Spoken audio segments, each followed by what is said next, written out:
My name is Amelia Vance. I am 35 years old. To understand my story, you have to understand the scent of old wood, the heft of a well-balanced tool, and the particular silence of a room where a difficult truth has just been spoken. That silence is where my new life began, in a boardroom on the 42nd floor of the Vance and Sterling Tower, a place that smelled of expensive leather, ozone from the servers, and my father's quiet, suffocating disappointment. The glass walls of the conference room offered a panoramic view of Port Silver, a city of steel and mist, cradled by the dark green hills of Oregon. But inside, the air was crystalline and cold, a manufactured chill designed to keep powerful men in tailored suits from sweating. 50 pairs of eyes, belonging to the board members, senior partners, and investors, turned towards me in a single, coordinated movement. It was the synchronized swivel of a flock of birds, all turning to watch one of their own fall from the sky. There were no greetings, no encouraging nods. There were only whispers, subtle and sharp, that slipped through the air like splinters of ice. That's her. Richard Vance's daughter, the one whose design for the Meridian Tower failed the primary stress analysis. Each phrase was a tiny, precise cut. I felt my skin prickle, my posture instinctively stiffen. Years of training in a world that demanded perfection kicked in. Spine straight, chin up, eyes forward. But beneath the charcoal gray of my business suit, I felt utterly exposed, pinned like a butterfly to a corkboard. The polished marble floor gleamed under the recessed lighting, reflecting the judgmental faces that surrounded me. Every step I took, the soft, solitary click of my heels echoed in the cavernous room. It was the sound of walking on eggshells. I wasn't here for their pity. I was here because I had been summoned. And then I saw him. My father. Richard Vance stood in the center of the room, a monolith of corporate authority, next to the main holoscreen which pulsed with the angry red warnings of the failing Meridian Tower simulation. He didn't look at me. Not at first. He was performing, and the opening act of his performance was my humiliation. He deliberately let me stand there, marinating in the acid of their collective judgment for a full 10 seconds. I counted each one. Each second was an eternity. Then, with a slow, theatrical turn, he faced me. His eyes, the same cool gray as my own, raked over me from head to toe. It wasn't the look of a father. It was the look of a CEO assessing a faulty asset, a line item that was about to be written off. A cold, cruel smirk stretched his thin lips. And then he laughed. It was not a sound of amusement. It was a weapon. It was a short, sharp, concussive burst of pure contempt, engineered to detonate in the center of the room and strip me of any remaining professional dignity in front of every person who had ever looked up to me. The sound ricocheted off the glass walls, a public declaration of my worthlessness. It was the sound of absolute disdain. When the last echo of his laughter finally died, a horrifying, profound silence descended. He let it hang in the air for a moment before he spoke. His voice was a low growl that hammered every word into my soul. Who allowed this liability in here? He didn't use my name. He didn't use my title. He used a noun. Liability. He had redefined my entire existence, my 15 years of dedication, my lifetime of achievements, into a single, damning label. His arm shot out, his finger pointing directly at me, a final, public gesture of condemnation. Beside him, Thomas Croft, his anointed successor, his golden boy, wore a smug, triumphant smirk. He was a willing participant in this execution. He was enjoying the show. In that moment, my world didn't implode because of a technical miscalculation or a catastrophic simulation. It collapsed under the weight of 5 words spoken by my own father. The polished floor seemed to tilt beneath my feet. The faces around me blurred into a watercolor wash of scorn and pity. My breath caught in my throat, a knot of grief and rage so tight I thought I would choke on it. My mind went blank, a white screen of pure, unadulterated shock. I could feel my knees beginning to tremble, threatening to buckle. Just as the darkness at the edge of my vision began to close in, the grand oak doors at the far end of the boardroom swished open again. A woman stepped through. She was of average height, dressed in a simple, elegant navy pantsuit, her silver hair cut in a sharp, modern bob. She walked with an undeniable aura of authority that commanded the room's attention more effectively than my father's sneer. She was Eleanor Stern, the single largest investor in the Meridian Project, a woman whose quiet nod could build or break empires in this city. She didn't pause. She didn't look at anyone else. She walked a straight, unwavering line directly to my father, her gaze as sharp and cold as a surgeon's scalpel. She stopped a foot in front of him, forcing him to look at her. "Actually, Richard," she said, her voice quiet, but cutting through the tension like a razor. It was as cool as the Oregon rain. "I authorized the project's original architect to be here." She held his gaze, her eyes unwavering. "Your liability," she continued, each word delivered with icy precision, "is now my primary asset, and I don't tolerate high school theatrics in my investments." The words hung in the air, a shield of solid steel that had just blocked his final, fatal blow. I watched as the crimson rage drained from my father's face, replaced by a pale, chalky humiliation. The monolith had cracked. For the first time all morning, I took a full breath. That laugh. It echoed in the silence that followed Eleanor's pronouncement. It wasn't the first time I'd heard it. That exact sound, the one that held no joy, only a sharp, cutting derision, threw me back 15 years. It was a cruel form of time travel, pulling me from the cold, sterile environment of the boardroom and dropping me into the warm, cavernous auditorium of my university's School of Architecture. I was 20. My hair was longer then, tied back in a messy but functional bun, and my face was free of the fine lines that stress and chronic disappointment would later carve around my eyes. I was standing on a brightly lit stage, the heavy oak lectern smelling of lemon polish and a century of speeches. The weight of history was palpable in that room. I had just won first place in the National Collegiate Design Exhibition, a competition that brought together the brightest young architectural minds in the country.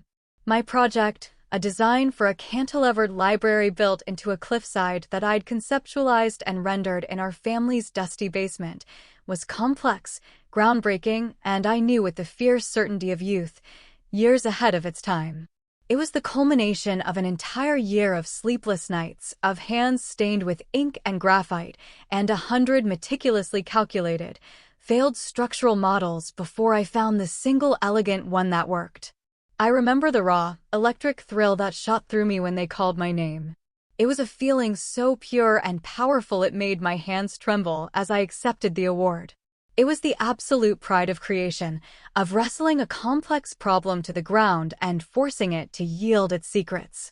But then, as a prominent alumnus and a proud father, my own father was invited to the stage to say a few words. And in the span of 2 short minutes, he took my singular, hard-won victory and twisted it into something grotesque. He stood at that historic lectern, his suit immaculate, a paradigm of corporate success. His voice, trained to command boardrooms, resonated with practiced authority through the microphone. He began by speaking of the importance of collaboration, of the fusion of art and commerce that Vance and Sterling itself embodied. His words were smooth and eloquent. And then he gestured towards the audience, his hand pointing to my younger brother, Daniel, who was sitting in the 3rd row, looking pleased with himself. Daniel, whose entire contribution to the project had been to half-heartedly help me bind the final presentation portfolio the night before while complaining about the fumes from the glue. "Amelia's success today," my father announced, his voice booming with a false sincerity that made my stomach clench, "is a testament to the inspirational project management of my son, Daniel." It was Danny who brought the team together and ensured this project was delivered on schedule and under budget. A wave of polite, then enthusiastic applause erupted through the hall. They were clapping for Danny. They were clapping for Eli, for a beautifully crafted narrative of sibling teamwork that had never happened. I stood on that stage, clutching a heavy crystal trophy, and felt utterly, completely invisible. The physical weight of the award in my hands was nothing compared to the hollow emptiness that opened up in my chest. He hadn't just diminished my work, he had erased me from it. He had stolen it, right there in the open, and gifted it to his golden boy son. He had taken my mind, my passion, my singular intellectual triumph, and turned it into nothing more than a political tool to polish the future career of the son he truly valued. After the ceremony, Daniel came up to me, his face beaming with an unearned, reflected glory. He clapped me on the shoulder, a gesture of casual camaraderie that felt like a slap. "Great job, Mia," he said, grinning. "We did it." We.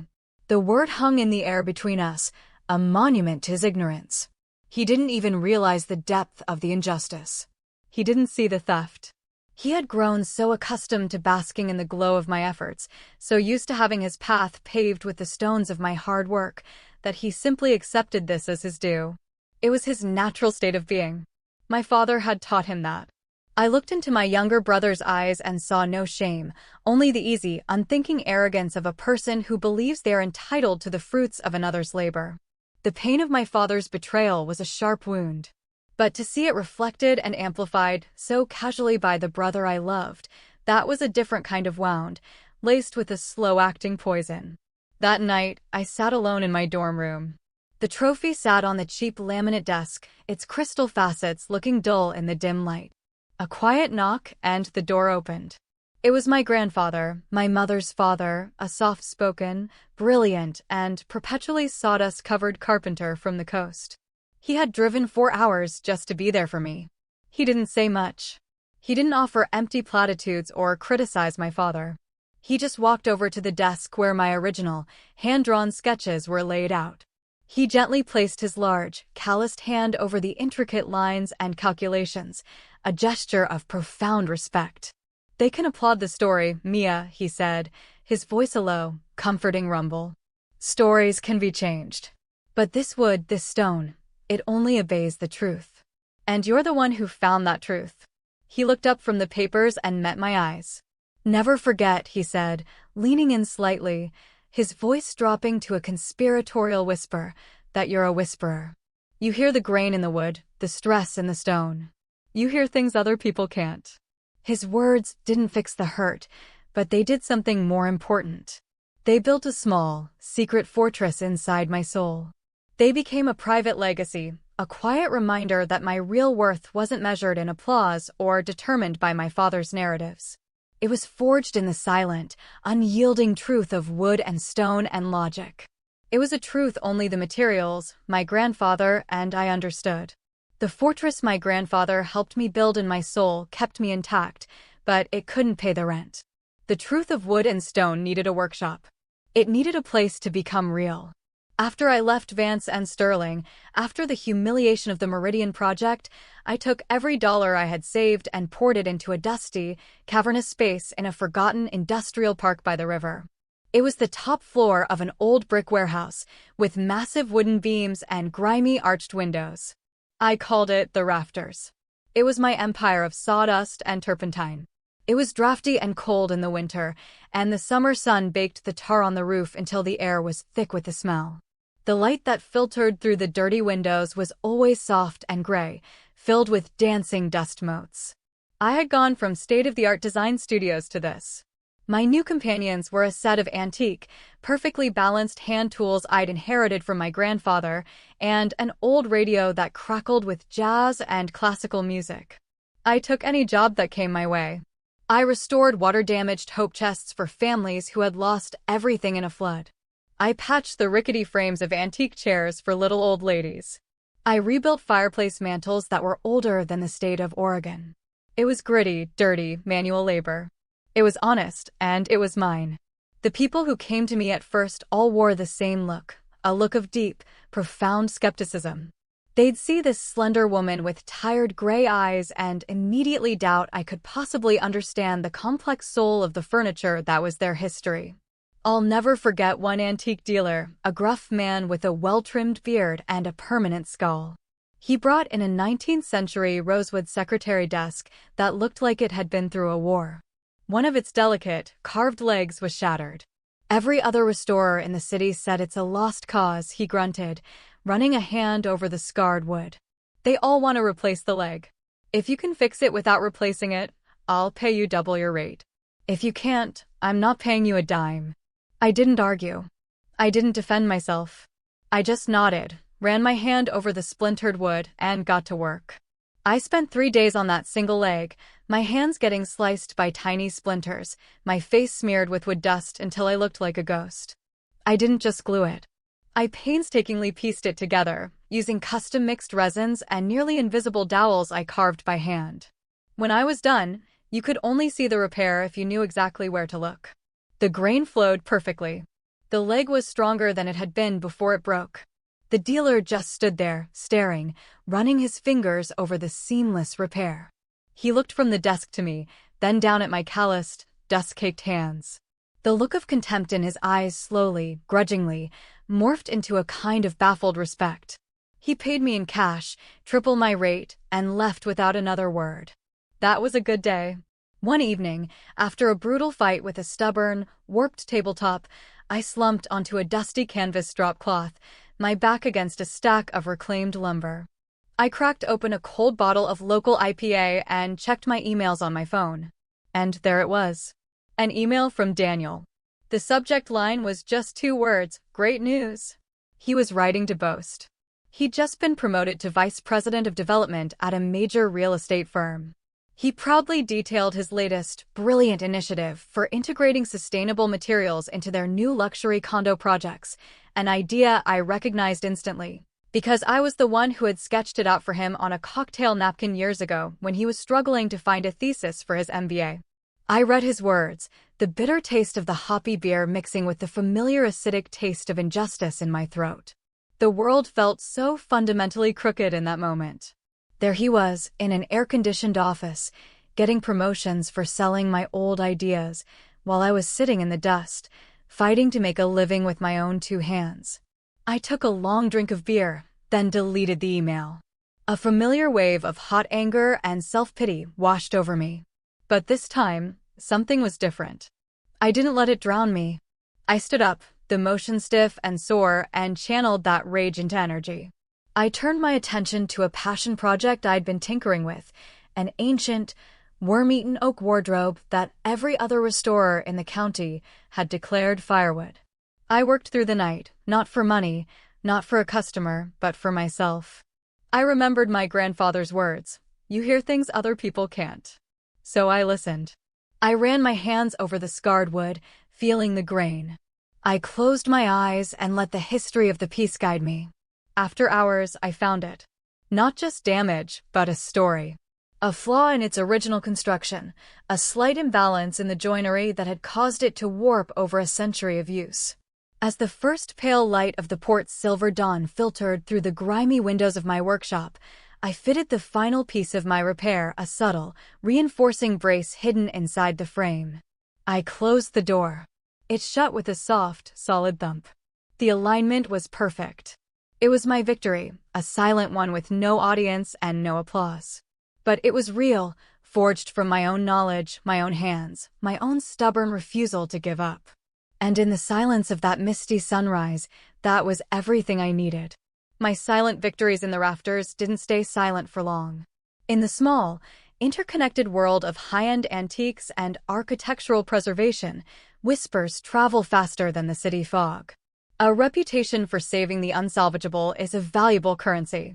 About a year after I first opened my doors, that reputation paid out in a way I never expected.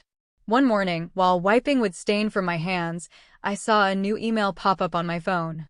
The sender's address was just a single, discreet initial, E. The message itself was brief, stripped of all pleasantries. We have a structural integrity problem with a historical property. We require your consultation. Discretion is absolute. A car will collect you tomorrow at 8 a.m. There was no name, no company, no letterhead. My old corporate instinct screamed that this was not a normal job. Every part of me that had been trained in caution told me to ignore it. But the artisan in me, the part that lived for a challenge, was intensely curious. That part won. I replied with a single word, confirmed.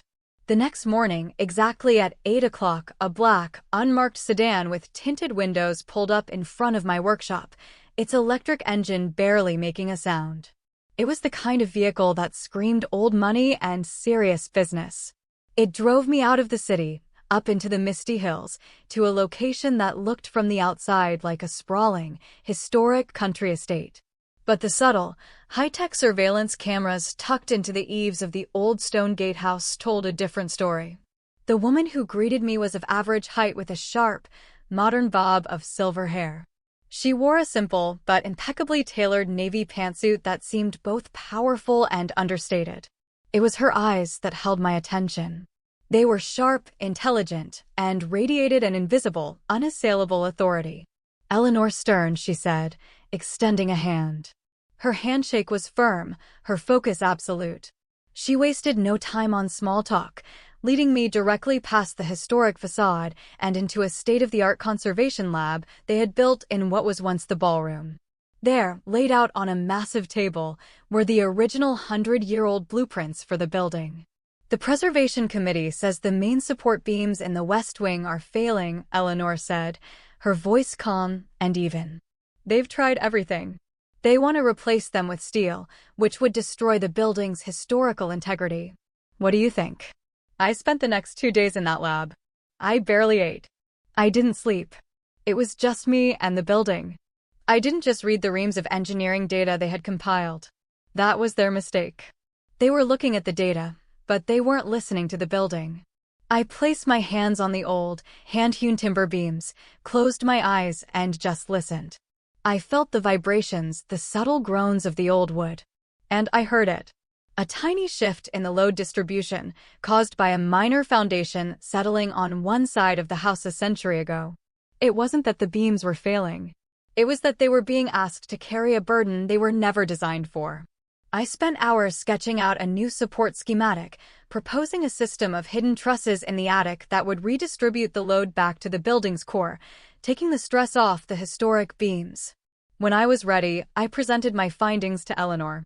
She sat across the table from me, and as I explained my reasoning, she never once interrupted.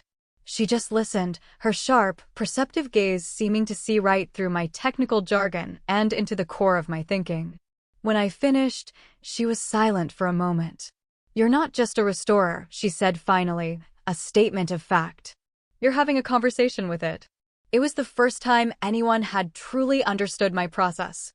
"Ms. Vance," Eleanor continued, and the use of my formal surname felt like a knighting. 3 years ago, my investment portfolio lost a valuable asset. I've read the official report on the Meridian Tower's design failure. I've also read your original, unedited proposal. They don't match."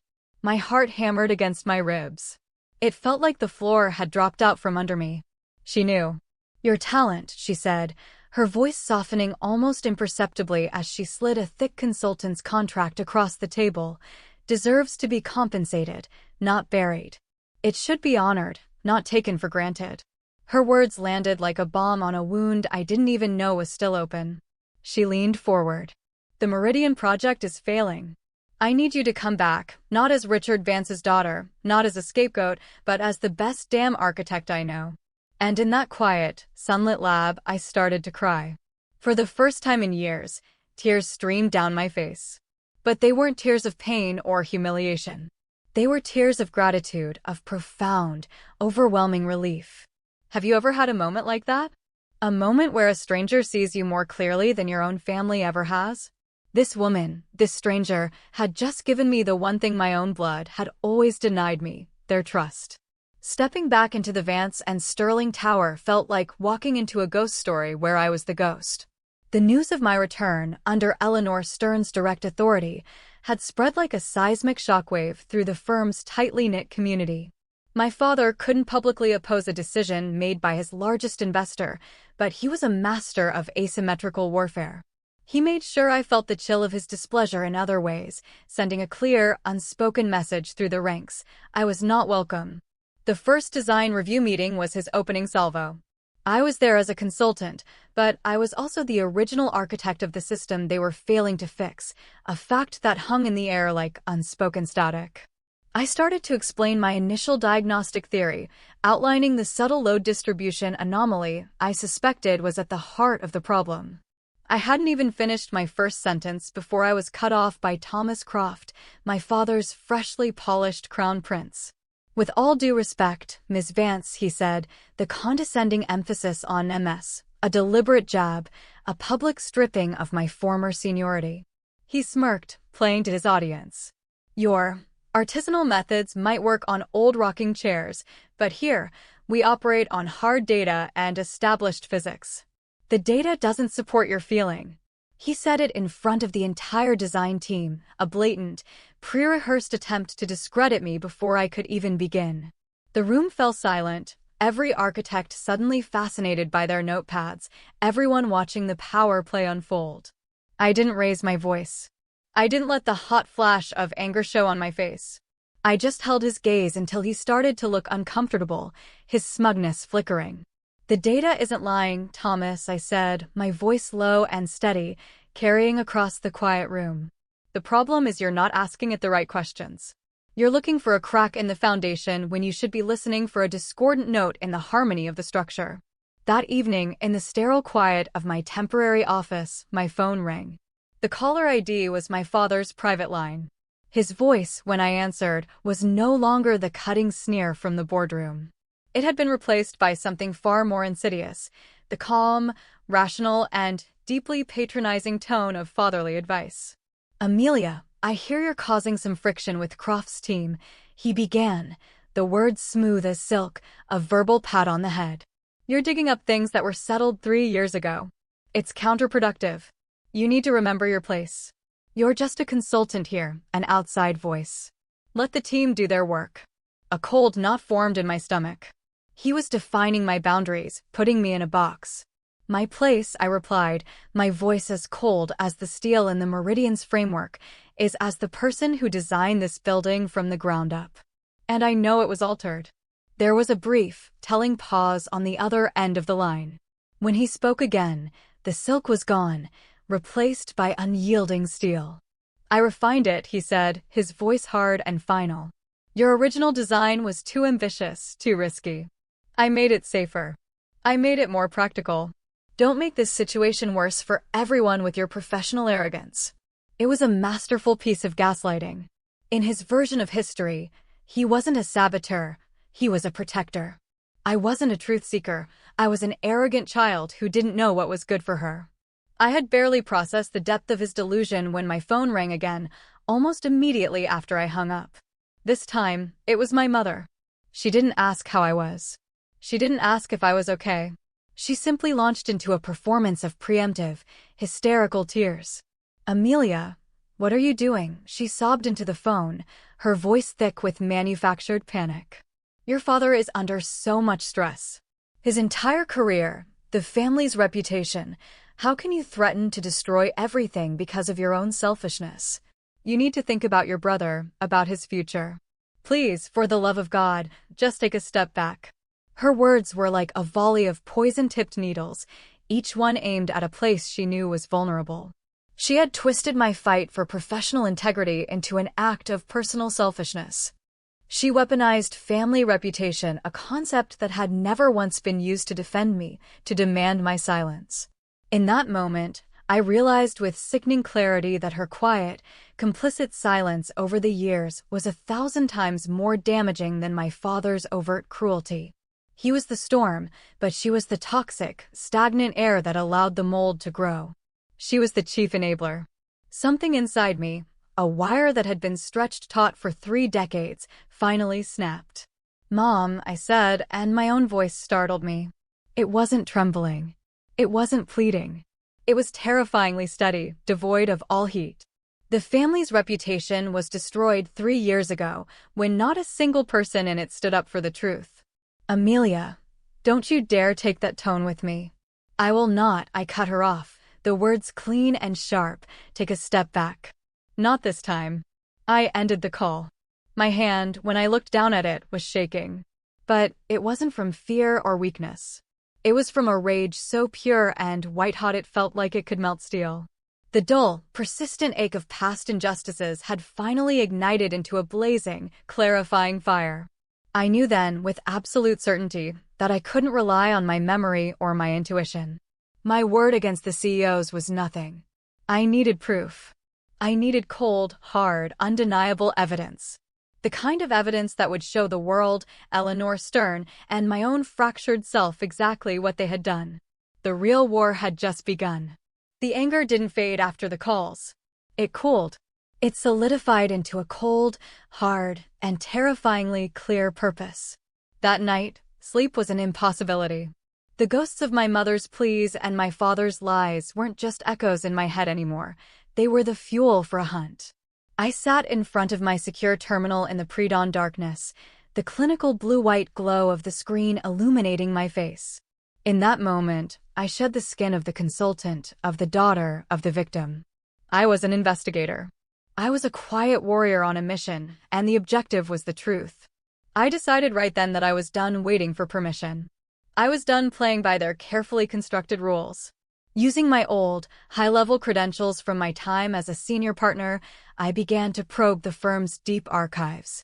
I slipped past the standard project-level security protocols, not with a battering ram, but with a series of quiet, precise maneuvers that took me into the server's administrative backbone. I wasn't looking for current financial data that would have triggered every alarm. I was hunting in the digital boneyard. I was searching the long-term archives, the auxiliary engineering logs, the temporary rendering caches, the forgotten, dusty corners of the system that no one ever thinks to sanitize. I moved through the labyrinthine directory trees like a lone wolf stalking through a silent, digital forest. I didn't know exactly what my prey looked like, but I could smell its trail of deceit. After hours of methodical, painstaking searching, my heart hammering against my ribs with a frantic mixture of fear and adrenaline, I found it. It was buried deep, nested within a subfolder so obscurely labeled it was practically invisible. Legacy_data_Q3_archival_test_models. Inside was a detailed log of the changes made to the Meridian's core structural load calculations. My original design, a complex, elegant system of cantilevered trusses and harmonic dampeners that distributed weight dynamically, had been stripped out. It was replaced by a brutally simple, rigid, and ultimately flawed static load-bearing model. But it was the authorization signature at the bottom of the log that made the blood freeze in my veins. It wasn't a committee. It wasn't an engineering panel. It was a single administrative override, executed by Richard Vance. His digital signature was there, stark and undeniable, next to a timestamp, 2:17 a.m. Just 24 hours before the simulation that ended my career.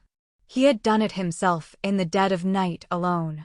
My hand flew to my mouth to stifle a gasp that felt torn from my lungs. This wasn't negligence. This wasn't an error in judgment made under pressure. This was deliberate sabotage. But that wasn't the worst of it. The horrifying discovery only fueled my desperate search. The rage gave me a focus I hadn't felt in years. I kept digging, my fingers flying across the keyboard, chasing down every fragmented data packet linked to that timestamp. And then I found the document that shattered the last vestiges of my denial. It was a scanned image of one of my own hand-drawn schematics for the placement of a key tension cable, a component whose miscalculation was the linchpin of the simulated failure. But attached to the digital file was a scanned, handwritten memo on official letterhead. The handwriting was his, the sharp, angular script I knew as well as my own. Placement altered per recommendation of T. Croft to increase floor plan efficiency, RV. His initials. Richard Vance. It was a lie. A calculated, despicable, fabricated lie. Thomas Croft, for all his arrogance, would never have made such a technically unsound recommendation. It violated basic principles of structural engineering. My father hadn't just approved a fatal change. He had manufactured a false paper trail to justify it, preemptively placing the blame on his own protege to cover his tracks and create a clean narrative. He had built my professional coffin and signed another man's name on it. That was the moment everything inside me broke. The years of quiet pain, of being overlooked, of being gaslit, all of it coalesced into a single, blinding point of cold, diamond-hard fury. This wasn't just about a career. He had been willing to let me take the fall for a catastrophe he personally engineered. As I stared at the screen, my breath coming in ragged, shallow gasps, I found one last item. A simple search through the company's public intranet archives brought up a news bulletin from 3 years ago, dated the day after I was forced to resign. It announced a celebratory dinner hosted by Richard Vance at the city's most exclusive restaurant in honor of the successful and efficient restructuring of the Meridian Tower project team. He had thrown a party. He had raised a glass and toasted with expensive wine on the ashes of my career and reputation. I felt like I was standing alone and naked in the middle of a vast, silent arena, the jeering crowd invisible but deafening. And then, in a moment of pure, strange serendipity, the old radio I had brought from my workshop crackled to life. A late-night public radio show was replaying a speech. I recognized the voice immediately. It was Brené Brown. It is not the critic who counts, her calm, steady voice filled the silent office. Not the man who points out how the strong man stumbles. The credit belongs to the man who is actually in the arena, whose face is marred by dust and sweat and blood, who at the worst, if he fails, at least fails while daring greatly. I closed my eyes, the words washing over me, a balm on a raw wound. Yes, I was in the arena. And I had been struck down. I had failed. But I would not stay on the ground. Not anymore. With a newfound, chilling clarity, I stood up. I systematically copied every file, the logs, the altered schematics, the handwritten memo, the party announcement, onto a heavily encrypted flash drive. It felt heavy in my hand, not with the weight of data, but with the weight of truth. I looked at my own ghostly reflection on the dark monitor. My face was pale, my eyes burning with a righteous fire. "You chose the wrong arena, Father," I whispered to the reflection, a vow made to myself in the darkness. "And now you're going to have to face the architect you created." The sun rose over the misty spires of Port Silver, but I hadn't slept. I didn't feel tired. The white-hot rage from the night before had been through a forge. It had been hammered and quenched, emerging as something new, a cold, sharp, singular purpose. I was no longer a victim caught in a storm of my father's making. I was a prosecutor, and the sun was rising on the first day of the trial I was about to convene. The encrypted flash drive in my pocket felt heavy, not with the minuscule weight of its plastic and silicon, but with the profound weight of truth. The warrior my father had unknowingly created over decades of relentless pressure was now armed. And every warrior, every prosecutor, every architect needs a blueprint. I spent the entire morning in the sterile temporary office they had assigned me, a box of a room that felt more like an interrogation cell. With the flash drive connected to my secure laptop, I worked with the methodical precision of a master craftsman, arranging the files I had downloaded into an unassailable logical structure. I wasn't just compiling evidence, I was building a case, piece by damning piece. Each log file, each timestamp, each unauthorized digital signature, and each cloying, manipulative email was labeled, cross-referenced, and placed into a chronological timeline of deceit. My presentation would not be an emotional appeal. It would be an engineering inquest.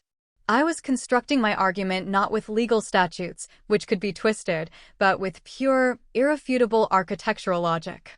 A building, unlike a man, doesn't lie. And I was going to let the ghost of the Meridian Tower tell its own, unvarnished story. Around noon, when the city was bustling below, there was a soft, hesitant knock on my door. It was Kenji Tanaka, a young structural analyst from Croft's team.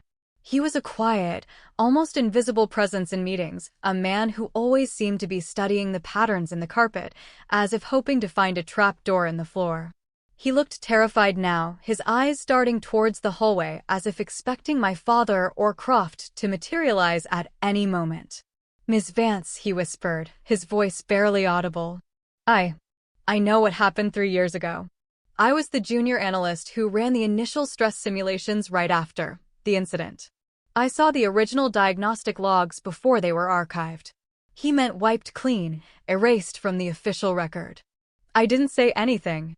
I was scared. I have a family, a mortgage.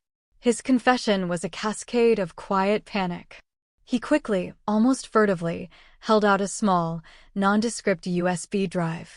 "This is my personal backup of the original, unedited simulation sequence from the day of the failure. The one that was deleted. I kept it. I don't know why. I felt like it was wrong. I think you should have it. I looked at him, at his pale, frightened face, and saw the war between his conscience and his fear. His belated courage didn't erase 3 years of cowardly silence, but it did give me the final, critical piece of my arsenal. It gave me the before to my after. I nodded slowly, taking the drive from his trembling hand. Its plastic casing was warm. "Thank you, Kenji," I said, my voice even and calm, trying to offer him a sliver of the reassurance he so desperately needed. "You did the right thing." He gave a jerky, grateful nod and practically fled from my office. Now I had it all, the original truth and the fabricated lie. But I knew that presenting a folder of digital files in a closed-door meeting wasn't enough.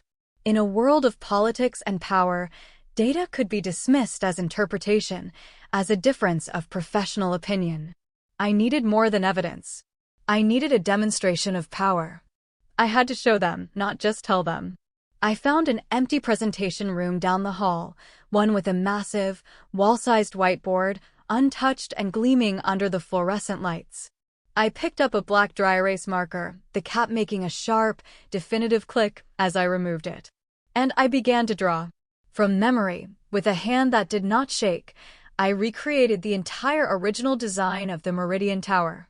The intricate cantilevered trusses, the precise calibration of the tension cables, the elegant logic of my dynamic load-bearing system. Every line was exact, every parameter flawless. The black ink flowed from the marker, my hand moving with a speed and certainty that felt almost otherworldly, a direct conduit from my mind to the board. It wasn't just a technical drawing. It was a declaration. It was an act of intellectual and spiritual resurrection. I was bringing a murdered design back to life, right there in the open for all to see. I was showing them the beauty, the complexity, and the inherent safety they had willfully destroyed. As I was finishing the final subsystem, a shadow fell over the board. Thomas Croft stood in the open doorway, arms crossed, a condescending sneer plastered on his face. He looked from the sprawling, intricate schematic to me, my hand still moving. "Still playing with your drawings, Vance?" he mocked, his voice dripping with disdain. "It's cute. Maybe you should stick to fixing wobbly tables. This is the big leagues." I didn't turn around. I didn't grant him a single glance. I just kept drawing, adding one last crucial detail to the schematic, my signature in the bottom right-hand corner, clear, proud, and unwavering. Amelia M. Vance. The whiteboard was no longer a simple tool for work. It had become a gauntlet thrown down, a silent, public accusation that was more powerful than any shouted argument. I didn't have to say a word. My work, the pure, undiluted truth of it, spoke for itself in a language of elegant, undeniable logic. And I knew, with every fiber of my being, they would have to answer it. The whiteboard became a silent accusation in the middle of the design wing. It was too big, too detailed, and too public to be ignored.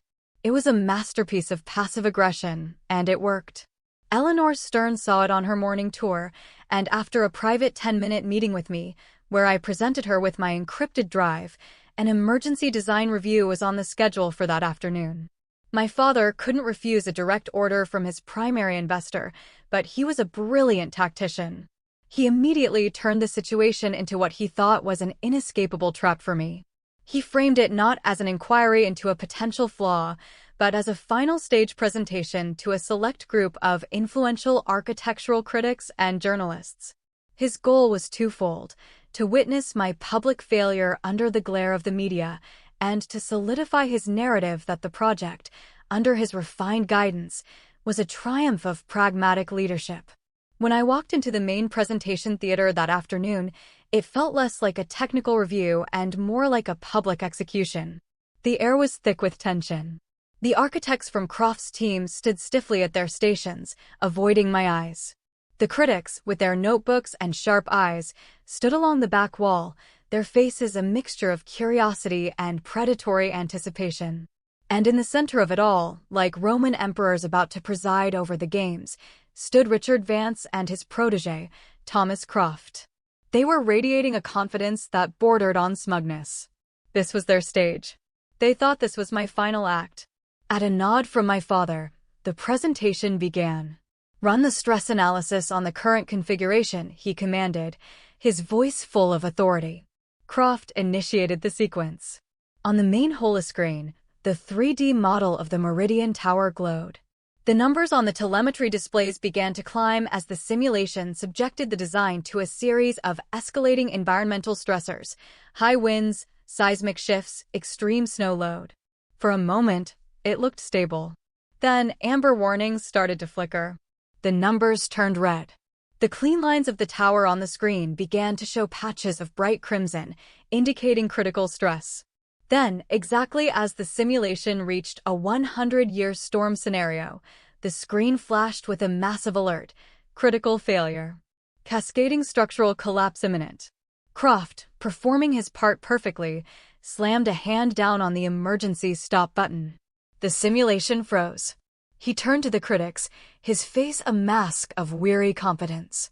"As you can see, ladies and gentlemen," he explained smoothly, "we are dealing with a design that has certain inherent instabilities in its original, overly ambitious architecture.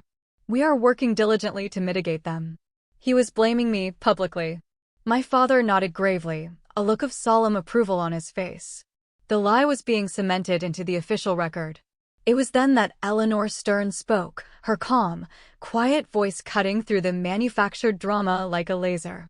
"Thank you, Mr. Croft. Now," she said, turning her gaze to him, "we will run the analysis again. This time, using Ms. Vance's original configuration." My rank. She had used my name with respect. A jolt went through me. Croft smirked, taking the encrypted drive I held out to him. He plugged it into the master console, leaning in as he did so. "Let's see your ghost dance," he whispered, just loud enough for me to hear. The simulation began again. This time, the initial reaction was even more violent. The system, adjusted to the rigid, flawed parameters, bucked against the dynamic elegance of my original design. Alarms shrieked through the room. Red lights flashed across every console. The critics began murmuring, exchanging knowing glances. Croft shot me a look of pure, triumphant victory. This was the failure he and my father had counted on. But I was calm. The chaos on the screen was exactly what I had predicted. The system was fighting the change. "Pause simulation," I commanded, my voice clear and steady. The room froze. I walked past Croft, not even glancing at him, and stood before the main control interface. With a series of swift, precise keyboard commands, I manually overrode and recalibrated 3 core algorithms: the harmonic dampening variance, the tension cable distribution, and the core load balancing feedback loop. I didn't look at the data streams on the screen. I didn't need to. I closed my eyes for a split second, feeling the building's rhythm in my mind, listening to its language. I was the whisperer. "Continue simulation," I said. The entire room held its breath. As the program resumed, something miraculous happened. The piercing shriek of the alarms began to subside, one by one. The frantic flashing red lights turned to a steady amber, and then, one after another, they blinked into a calm, reassuring green. The angry crimson patches on the building's model faded, replaced by cool, stable blue. The simulation clock ticked past the fatal 100-year storm scenario. It pushed through to a 200-year event. A 500-year event. It completed the entire extreme weather cycle without a single error, a single flicker of instability. It performed flawlessly, exceeding the original efficiency and strength projections by 12%. The only sound in the vast, silent room was the gentle, digital hum of the stable simulation. No one spoke. No one moved. I saw the critics slowly lower their notepads, their expressions a mixture of shock and dawning realization. They turned their focus away from the screen and onto the faces of the 2 men in the center of the room. Croft stood frozen, his mouth slightly agape, the color drained from his face. He looked like he had seen a ghost. And my father, Richard Vance, stood as still as a statue, his face a horrifying mask of disbelief and rage. The Emperor suddenly found himself naked in the arena. All of his power, all of his authority, all of his carefully constructed lies had just evaporated, consumed by the perfect, silent harmony of the building he had tried and failed to kill. The silence in the presentation theater had been louder than any collapse. It was the sound of a paradigm shifting, of a career ending. The aftermath was swift and brutal. The architectural critics who had been invited to witness my execution instead reported on a corporate coup orchestrated with elegant, undeniable engineering. The story created a media firestorm in the design world. Within days, the board of directors launched a formal investigation. Richard Vance was suspended from duty and forced into early retirement to avoid a public scandal. Thomas Croft was fired immediately for gross incompetence and professional misconduct. The entire empire my father had built over a 40-year career, an empire of fear, loyalty, and absolute control, was crumbling like a sandcastle against the tide. I didn't feel the elation I thought I would. There was no triumphant fist pump, no celebratory drink. There was only a vast, hollow emptiness, like the ringing in your ears after a great battle. The war was over. The truth had won. But I just felt tired. A few days later, my phone rang. It was Daniel. For a foolish, hopeful second, I thought he might be calling to ask if I was okay, to ask what had really happened. I thought for a moment that he might finally be ready to listen. I was wrong. "What the hell did you do?" he screamed into the phone, his voice cracking with rage and panic. "You ruined him. You ruined Dad. You destroyed everything. All for your stupid, selfish ego. Do you have any idea how this is going to affect my career? My connections, they're all tied to him, you selfish." I stood there, phone pressed to my ear, and listened to his tirade without saying a word. I listened as he accused me, insulted me, and blamed me for the consequences of our father's own actions. He saw none of the original sin, only the fallout that was inconveniencing him. When he finally ran out of breath, his heaving pants echoing down the line, I spoke. My voice was eerily calm. "You never once asked how I felt, did you, Danny?" I said, not as a question, but as a statement of fact. "Not 3 years ago. Not now. Goodbye." I ended the call and blocked his number. With that simple, final action, the last frayed thread connecting me to the illusion of family was severed. It didn't even hurt. It was just quiet. The final confrontation came a few days after that. I was back at the rafters, covered in sawdust from a stubborn maple workbench, when his sedan pulled up. He got out. He wasn't wearing his power suit. Dressed in a simple cashmere sweater and slacks, he looked smaller, older. The towering monolith of a man I had known my whole life was gone, replaced by a stooped, gray-faced old man who looked like he had aged a decade in a week. He didn't apologize. He didn't even try. He started to explain, to rationalize, his voice raspy. "I just wanted to protect you, Amelia. The design was too risky.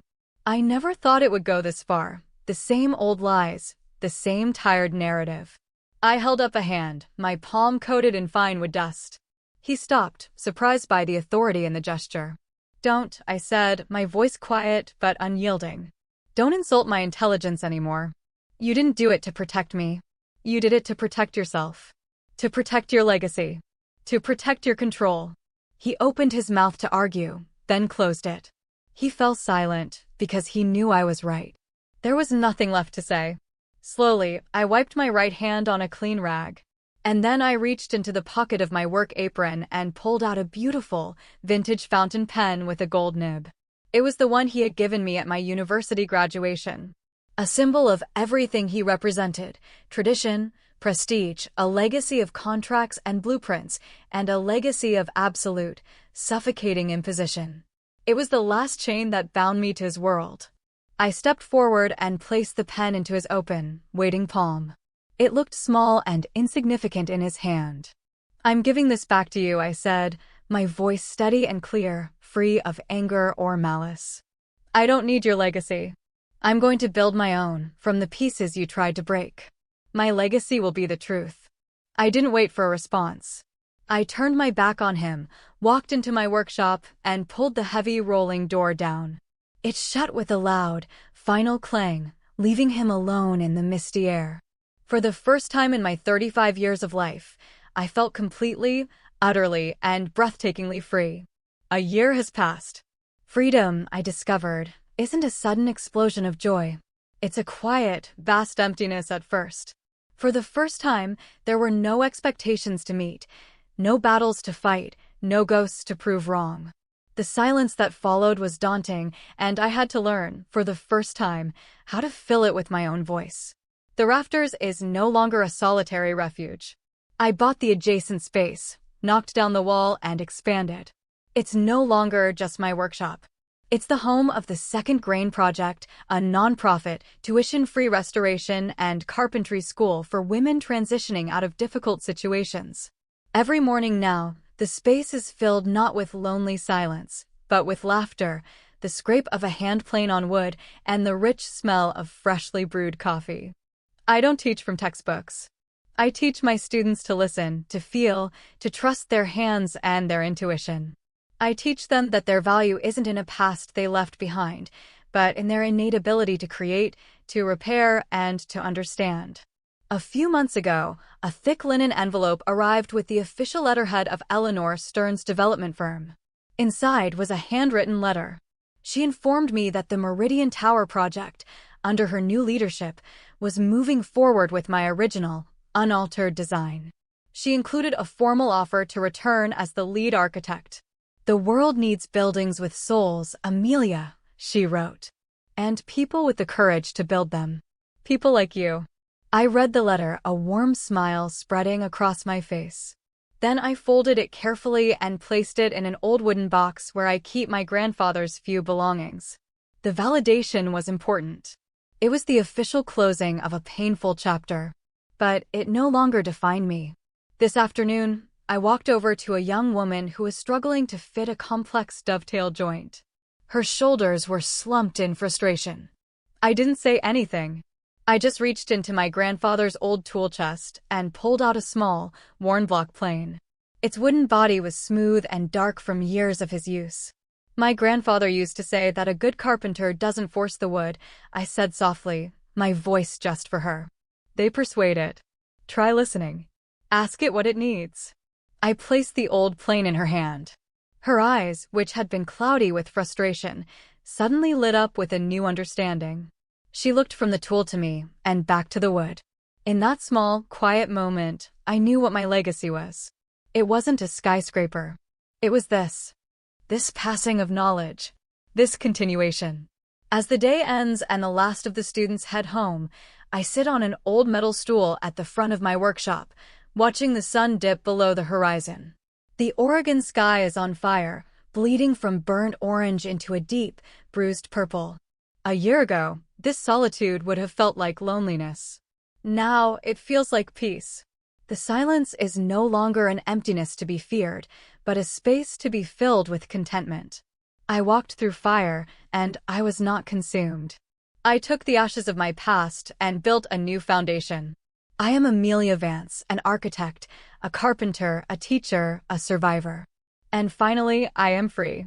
The coastal wind whispers around the open doors of the workshop. And for the first time, it doesn't sound like a lonely cry. It sounds like a symphony. My own.